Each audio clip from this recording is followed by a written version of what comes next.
সভাপতি বক্তব্য রাখার জন্য আহ্বান করছি।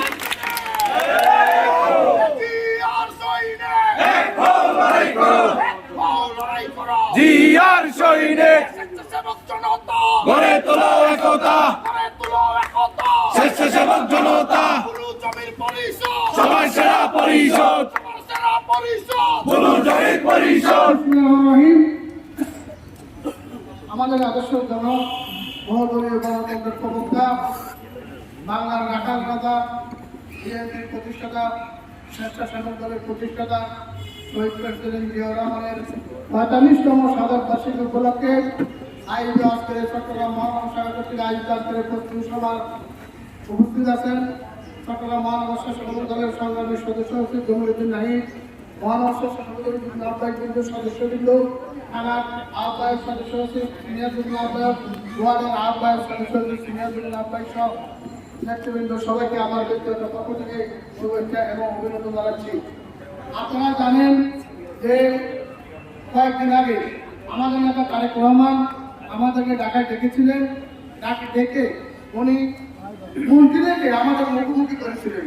সেখানে অনেক মন্ত্রী ঠিকমতো জবাবও দিতে পারেন নাই, অনেক মন্ত্রী জবাব দিয়েছেন। তার মানে একটা স্বচ্ছতা যে কর্মীদের মধ্যে সাধারণ জনগণের কাছে এমপি মন্ত্রীদের যে জবাবদিহিতা সেটা কার্যক্রম শুরু করেছেন এবং এটা চলতে থাকবে। উনি কোনো প্রথম শেষ করেন নেই, উনি এই প্রথম মন্ত্রী ঘোষণা করেছেন।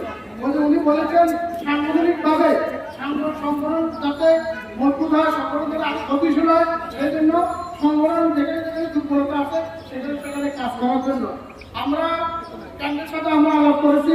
কেন্দ্র কর্মসূচি ঘোষণা দিবেন ঈদের পরে, ঈদের পর অত কয়েকদিন পর থেকে সাংগঠনিক কর্মসূচিগুলো কি হবে শুরু হবে। এবং আজকে আমরা যে জন্য আপনাদের এখানে করছি সেটা হলো আমাদের যে প্রস্তুতি সভা আমরা আজকে করছি সাধারণ পাচ্ছি কীভাবে আমরা সফল করবো। তাহলে আমাদের আদর্শ জনক শহীদ প্রেসিডেন্ট জিয়াউর রহমানের আজকে সাধারণ পাচ্ছি সেটা বিএনপি ক্ষমতা আসার পরে প্রথম সাধারণ পাচ্ছিকে ঠিক না বিএনপি ক্ষমতা আসার পরে। তাহলে আমরা আমাদের নেতাকে শ্রদ্ধার সাথে আমরা আমাদের নেতাকে স্মরণ করতে হবে এবং যে কর্মসূচিগুলো আমরা দিয়েছি সেই কর্মসূচিগুলো সফল করতে হবে।